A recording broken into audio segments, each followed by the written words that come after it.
Hello and welcome to the first video in my series on Spin and Goes from myself, Al, MD261 McLennan. So, if you haven't heard of Spin and Goes, they are the most popular online poker tournament in the world now.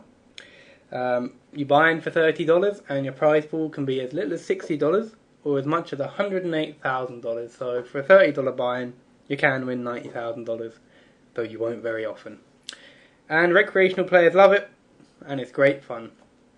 So I want to take a look at these, have a look at what strategies you should use when you're playing them, how you can maximise how much money you can make, and you can make a lot of money at these.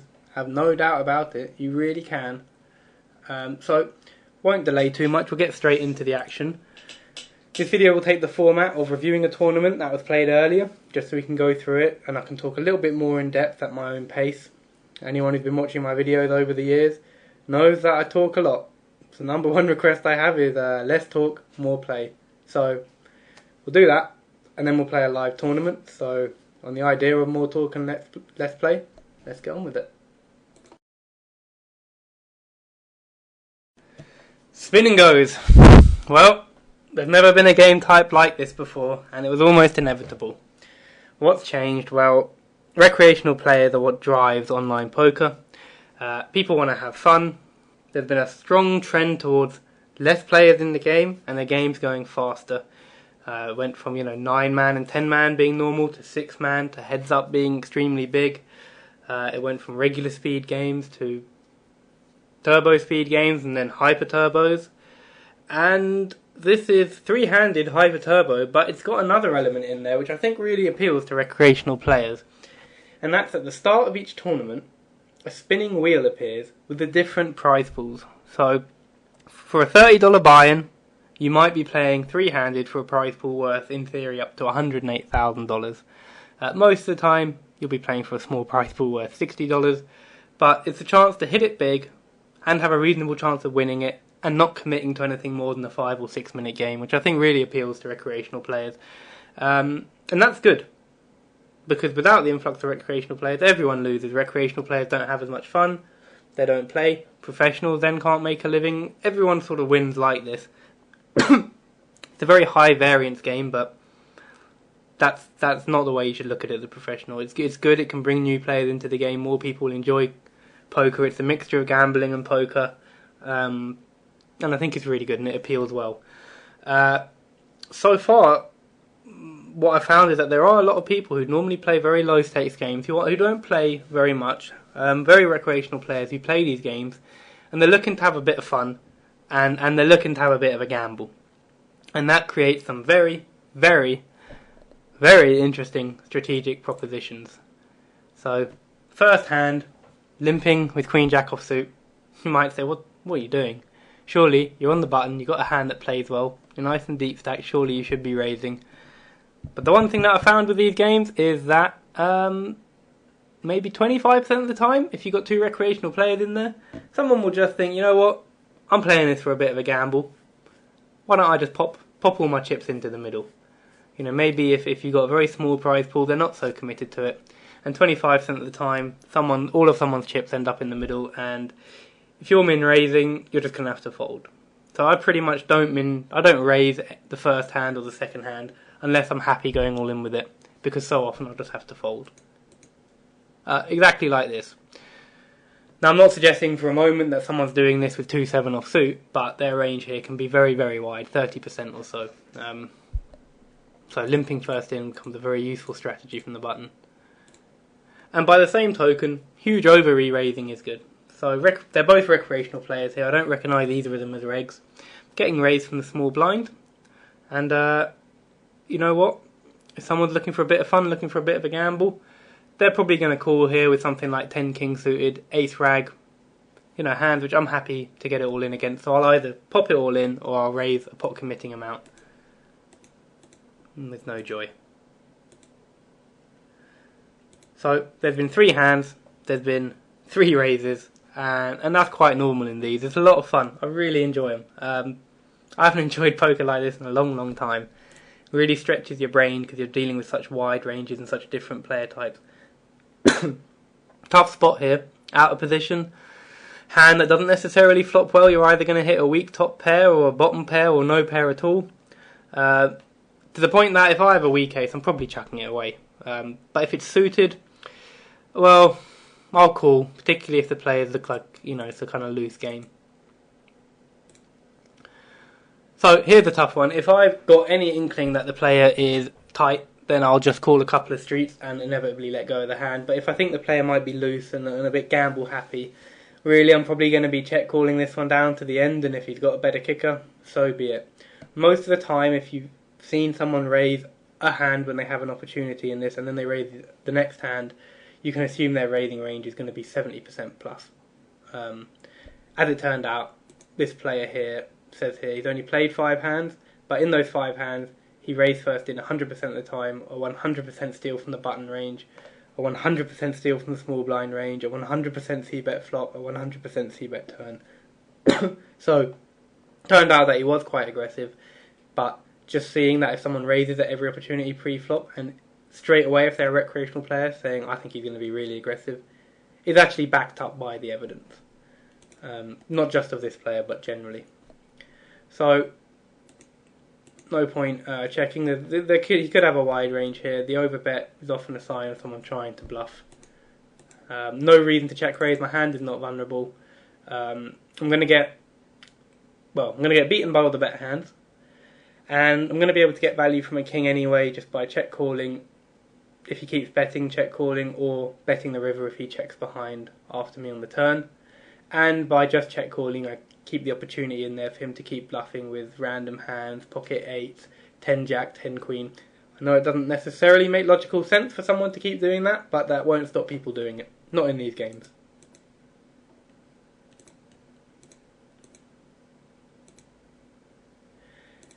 And then he pops it all in the turn. You got a call, and he did have the ace. A bit of good fortune there in some ways, and we split. So it's a pretty aggressive game. I'm not really going to be playing that many hands because most of the time stuff gets raised, but I just can't bring myself to fold ace-2 offsuit on the button in a 3-handed game. And I can't bring myself to limp it either because it flops so terribly. So min raise it is.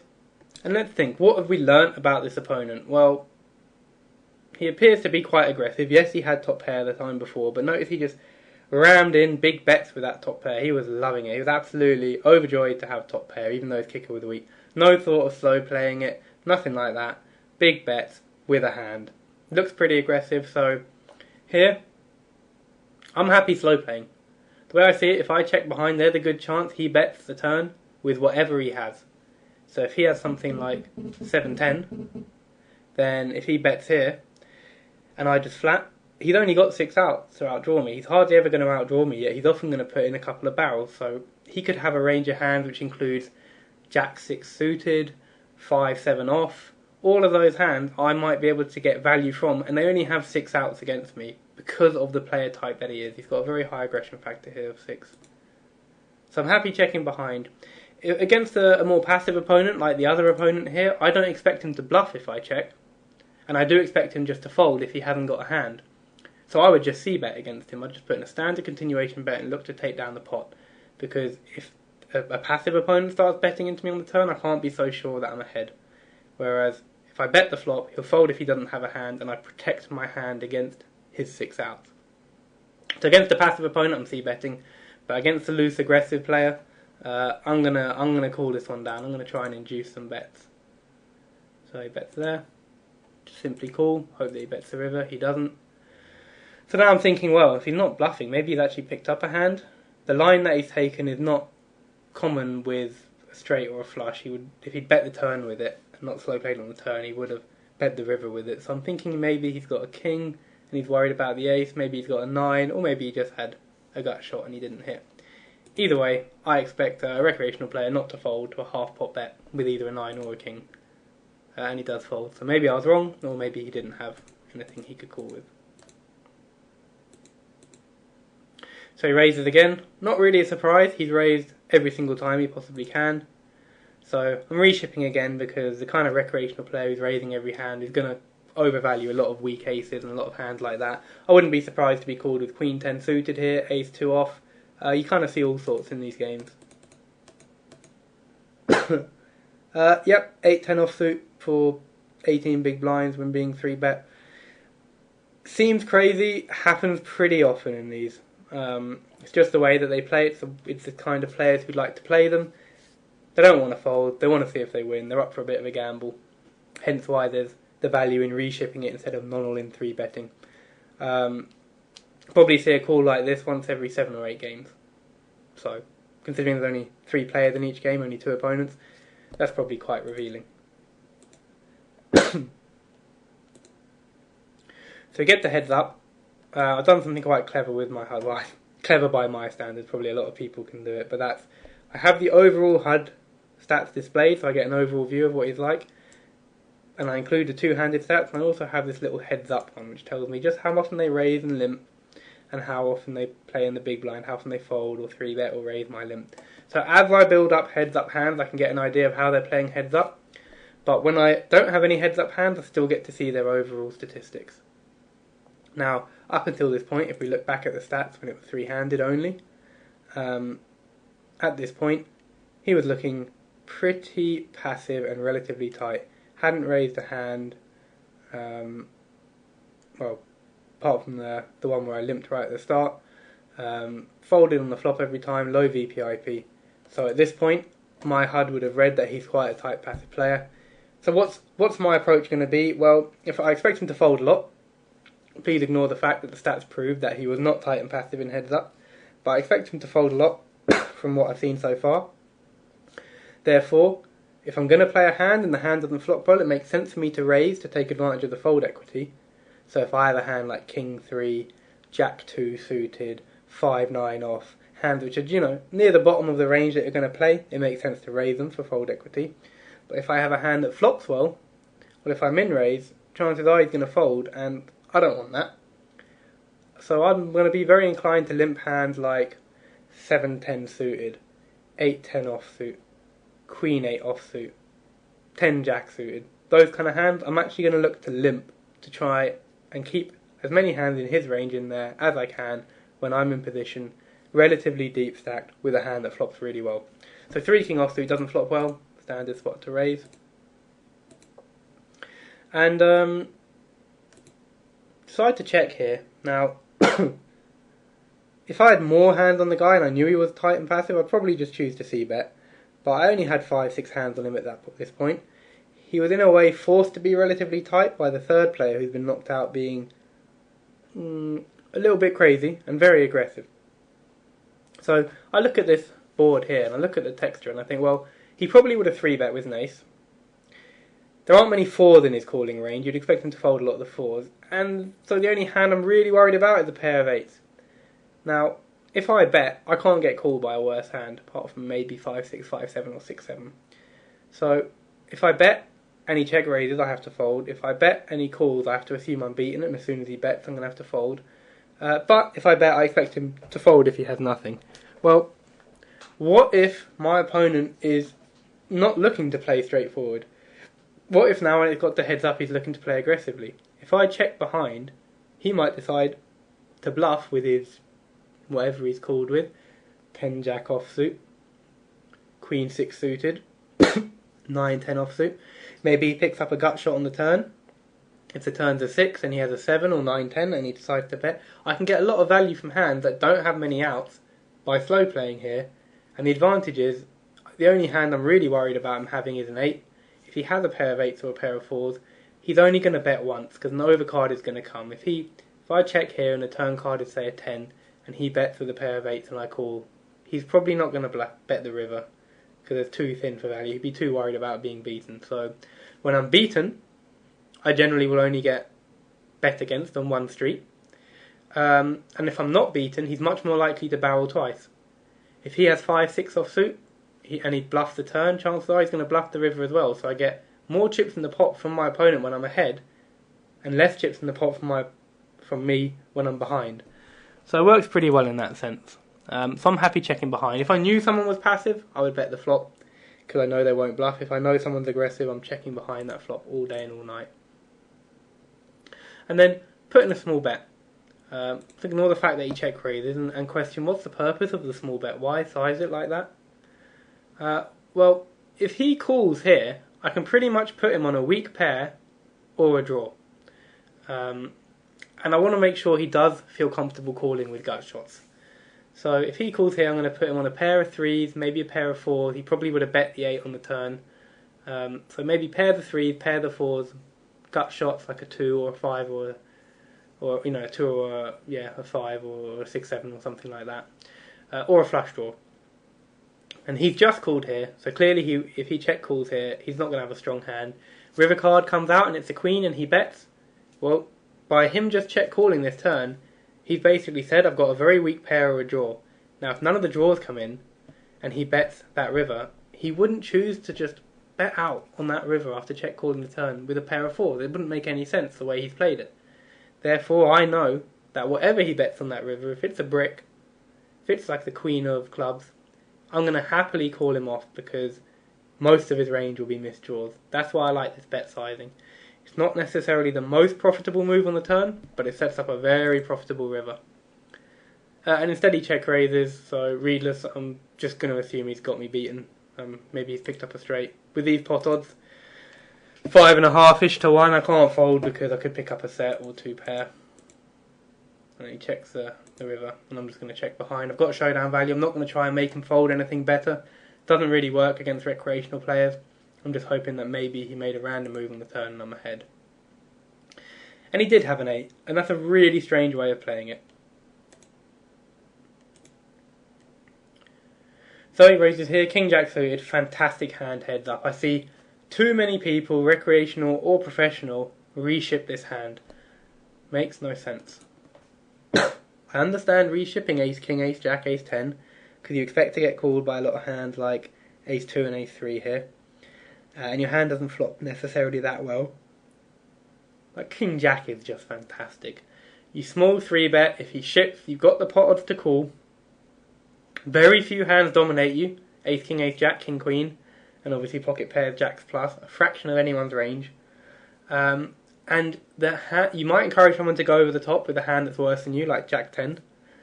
And the hand that will flat here, which would have folded to the reship, are so many hands that you dominate. King X suited, Jack Queen, Jack 8 suited, Jack 9 off. It really does play a lot better. You know, if you reship, you're getting called by every better hand anyway. So there's no reason not to do this. Same with King Queen off. The big kings almost always play better non-all in 3-bet. So again, based off my previous reading, I would have assumed that he was tight. It's pretty much becoming clear now that it heads up he is not tight. Nothing to be done there. So now we've got a reasonable sample in heads up, and 6 hands being reasonable, but in these games that's what you get. What can we notice? Well, overall he's never folded his big blind to a steal. In heads up he's never folded his big blind to a steal.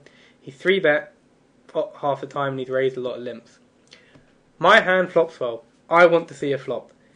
If I'm in raise, I'm going to get 3-bet a lot and I'm going to have to fold. If I limp, he either checks and I get to see a flop, or he raises a limp, which even if he raises it 3x, I can easily call in position. I want to see a flop with this hand. If I'm in raise, I'm unlikely to see a flop. There's a good chance I get pushed off it. I just want to get him involved post-flop. Notice that against this opponent, I would be more inclined to raise hands like King 10 and Queen, maybe even Queen Jack, Queen 10 suited, but I'd probably have to go with the hand if I got reshipped. But I expect him to also flat a lot with kind of weaker queens as well. So easy call. Pretty sweet flop right there. He's bet small. I'm not really of the mind to slow play here because it's actually a pretty draw heavy board for his raising range. If you assume that he's got something semi decent, even if it includes hands like 6-9 suited, Jack 7 off, Jack Queen, King 9, there's a lot of hands that have a lot of outs or have a lot of reason to continue, so I want to protect my hand. My hand is almost certainly best here, but a lot of turn cards can make it not so good. 7, a 9, a Jack, a Queen, a King or an Ace are all potential dangerous cards, so I'm going to raise to take advantage of recreational players. Often they're price insensitive, they don't take into account pot odds well enough, so you can exploit that tendency by raising larger than you necessarily should. or you would against a professional who would be able to make laydowns to large bets. Get repopped. Good chance you're behind here, but you can't really fold. And he had the queen jack. Spiked his queen, then I spiked the flush. And really that hand just played itself out on the flop. You can understand why he played it like he did.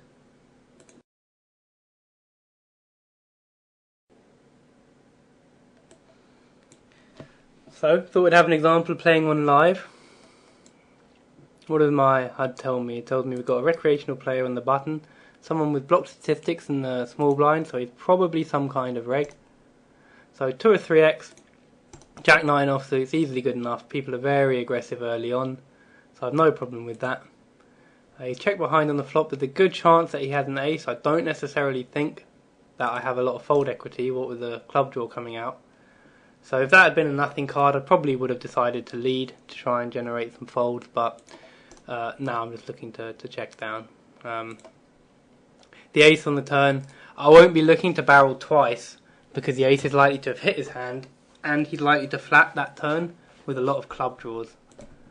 So early on, I take a very limp, heavy approach because people can be quite aggressive until I realise that they're going to calm down a little bit, and then I can try a little bit more min raising from the small blind.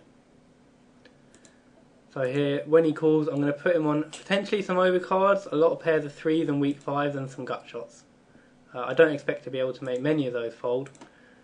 Now if he has got the 4 for the straight, then I'm done, but I'm happy to bet 30 to try and get value from a 5 or a 3, and if he raises me I'm just going to assume he has a 7 or a 4. There's no real point checking there because I don't expect him to bet with any of the weaker hands, and yeah, as we can see, he did have the 5. So 9 jack suited. Normally I would, I think I still can limp it. I tend to be more inclined to limp in these spots when there's recreational players, and more inclined to raise when there's regs there, because you don't really want the regs involved as often, and they're more inclined to fold to your min raise pre-flop. But 9 jack suited plays really well in position. I like to be involved deep stack post flop early on, where I get my biggest edge, I feel like.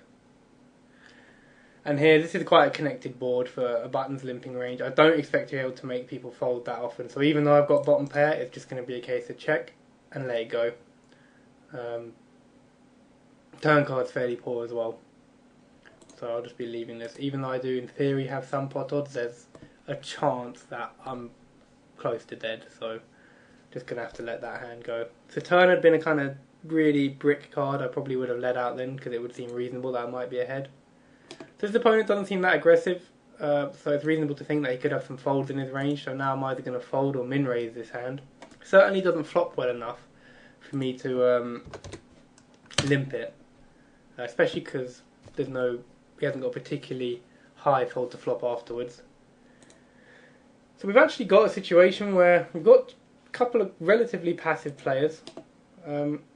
Normally I'd look to limp the 10-9 off, but again with a regular in the big blind, I'm more inclined to min raise because there is greater fold equity against him. Pretty poor flop in terms of for my hand strength, but at the same time not many people are going to hit much here, so mandatory c-bet. Don't need to make it too big. If I get flatted, okay, even if he has ace high, I'm just going to live with that. I'm still going to get 2 cards to try and outdraw against his ace high, since he's most likely going to check here.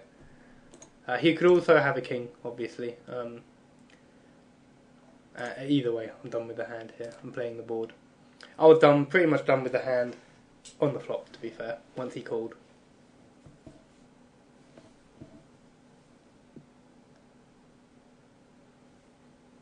So there it actually helps to know that this person has got block statistics and therefore is probably irregular, because I would expect his small blind raising range to be about 50%, which would have enabled me to reship the king 8 suited.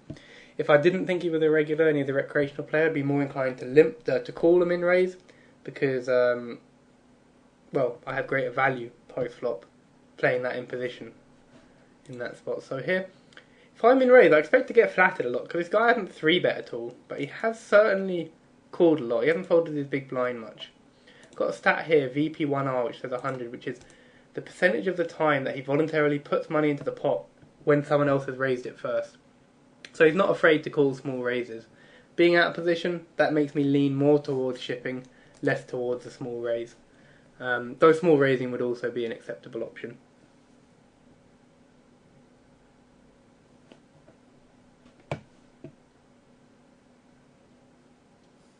So, not a lot to do here.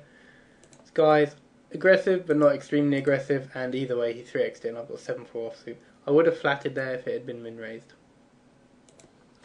So I will go for a min raise here. He hasn't 3-bet this hand. I'm actually more comfortable playing post flop than a6 offsuit. It has less value for shipping, just about. But B, it plays better post flop because it has 2 higher cards, and if an ace comes out on the flop, I can easily represent that ace because I raised pre-flop.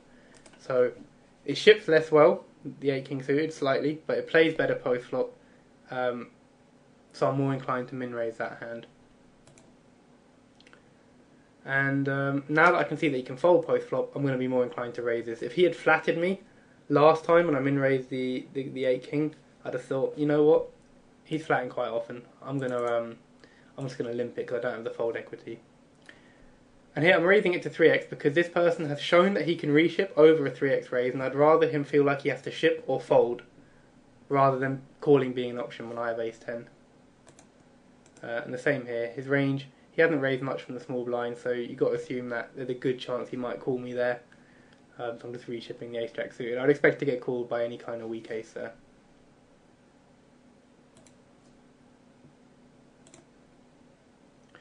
Tough one here. I do like the idea of min raising because I've done it so much, but the problem is he's never shown a proclivity to 3-bet.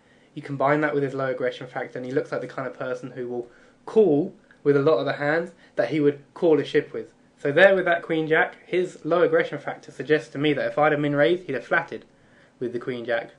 Whereas if he's just going to call regardless either way, I'd much rather him call all in with the queen jack. And here, against a regular, you want to induce him to reship. Most regs will not flat here, they'll reship or fold, so you can happily min-raise there. And he looks like quite tight for a regular player. So this hand is a positive EV shove. I'm going to go for a move which some people may object to. It's called min-raise calling. Yes, sometimes he'll reship king x, king 5 offsuit, which he wouldn't do normally, and I'll end up behind when I call all in. But sometimes he'll flat with 9-10 or queen 5 off, which I'll be able to dominate post flop. Pretty sweet flop here. I'd expect that he would have reshipped a lot of the kings. I haven't played much against him heads up, so I'm going to check behind and hope that he decides to try and bluff, and I can bluff catch. He might have a king, I'm going to pay him off. He might have a 7, I'm going to pay him off. He might just have spiked a 6 or an 8. I don't expect him to get 2 value bets out of the 6. But if so, chances are I'm going to pay him off. The river card is bad because there's a good chance he bet the turn when he picked up some kind of draw, and that will have completed some of them. So I'm happy to see him check, and that's why I would have called a river bet. So queen king, this one, there's no way it's not going to get in the middle basically at this stack depth. And now I feel like I'm too shallow to limp to a regular player because they'll ship over the top of it. Against someone who'd been very passive, against the other opponent, I'd be more inclined to even consider limping this hand to try and play it post-flop, but not against a regular. When you get to 6 big blinds against a regular, you're pushing or you're folding.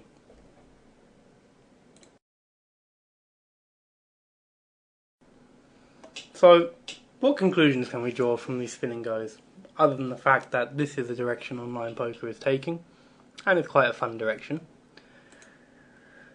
Well, strategically, the people who play them, they're playing it for fun, they're playing it for a bit of a gamble, they want to have a shot at the high buy-in, so they're going to gamble a bit. What that means for you is, quite simply, you just don't want to slow play your hands pre-flop, because people love a gamble, so they're happy to get it in quite wide. There's also a lot of recreational players. What that means is that you don't need to play a particularly complex, tricky style to try and make people think one thing or another. By and large, people are playing fairly straightforwardly, and that means you can do so as well. You don't need to manufacture mistakes.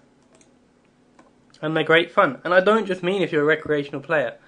I've been playing professionally for 10 years, and from a professional point of view, online poker most of the time is pretty boring. There's a reason they call it a grind. This is a lot more fun. It's even more fun than when I moved to Heads Up Hyper Turbos. It really is good, it's enjoyable, you get a wide variety of players, a lot to think about, but they're also still structured enough that you kind of know what you're doing all the time.